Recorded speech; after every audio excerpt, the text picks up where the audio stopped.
Welcome back. National security concerns were brought to the forefront again yesterday under Joe Biden after reports surfaced claiming that the United States has gathered intelligence that the Russians are trying right now to put nuclear weapons in outer space, which would violate an anti-space treaty signed by both the U.S. and Russia. So the Biden administration allowing yet another potential threat to our national security, a threat predicted by the previous administration, then mocked by the current administration in 2021. Soon. They asked whether the president has made a decision on keeping the scope of Space Force. Wow, Space Force. It's the plane of today. It is an interesting question. I am happy to check with our Space Force point of contact. I'm not sure who that is. I will find out and see if we have any update on that. And while Speaker Mike Johnson says the rumored national security threat is no cause for public alarm, Congressman Mike Turner has urged President Joe Biden to declassify the information, saying the intelligence warns of a serious national security threat. So for more on this, let's welcome in Florida Congressman Brian Mast to the show. Good morning, Congressman. Thanks for joining us this morning. So we know that you don't have all the information, but under the Biden administration, as Rob said, the security concerns seem to be mounting, especially with what's been happening at our southern border. And now we have this report. Now, I know the speaker says there's no need for public alarm, and he's set to meet later today about this. But this is concerning for the American people to hear. What would you tell your constituents?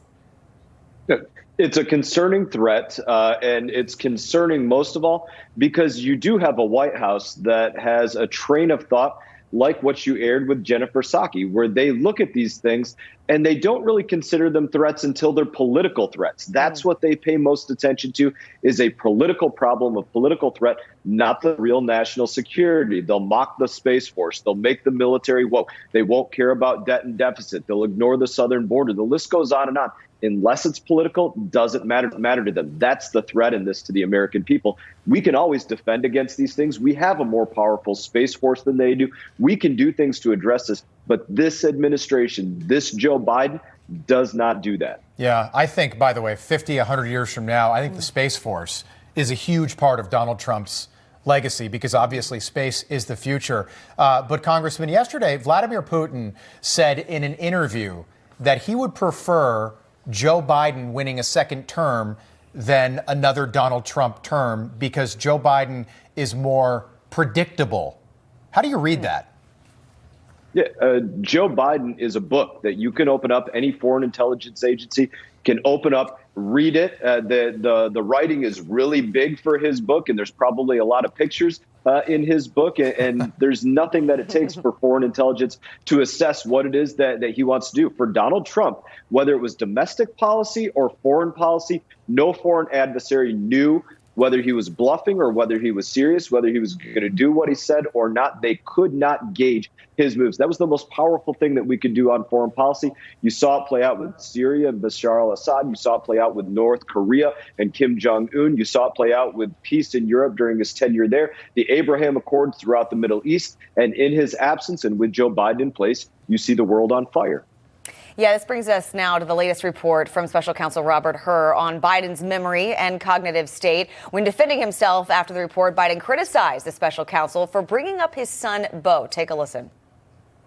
I know there's some attention paid to some language in the report about my recollection of events. There's even reference that I don't remember when my son died. How in the hell dare he raise that? Frankly, when I was asked the question, I thought to myself, it wasn't any of their damn business. Well, it's interesting he said that because according to a new report, he didn't raise it. It was Biden who brought up Beau in the interview, not her. How important could getting these transcripts of this entire interview be? It's important to have a true cognitive assessment of the commander-in-chief of the United States military, the president of the United States of America. To know their cognitive state is important for the United States of America. Obviously, every foreign intelligence agency, as we go back to, is assessing that already. And it's not something, look, he may not like that this was said, and he can say, how dare this be brought up?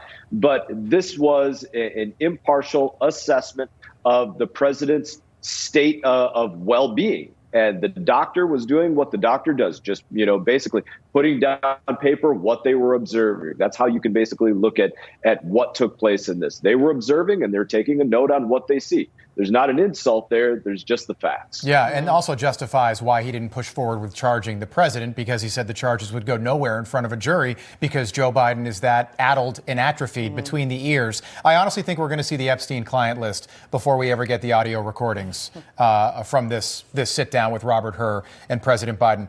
Back to Mike Turner, your colleague in the House. He's on the Intel Committee. He raised the concern about the Russians exploring nuclear weapons in space. And I'm wondering why the sudden urgency. And do you think this could have something to do with the $60 billion that the Senate just handed the House in Ukraine funding? Mike Turner is in favor of this bill in the House, which is not a popular position on the Republican side of the aisle. Do you think that could be part of this? There's no doubt in my mind that there is a tie between those two things.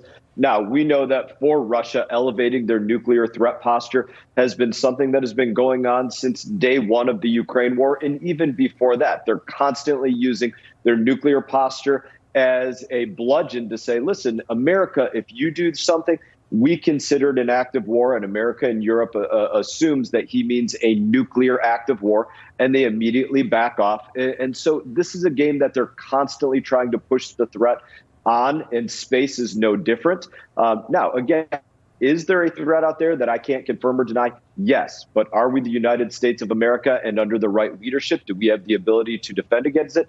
Absolutely, yes. But again, we deal with Joe Biden, who is like a toddler carrying around a Louisville Slugger. It just kind of drags behind him. He doesn't have the strength to actually wield it. And that's what we deal with. That's the first time I've heard that analogy. All right. Thanks so much, Congressman. I appreciate you joining us this morning. Thank you. I wish you all the best. Thanks, you too.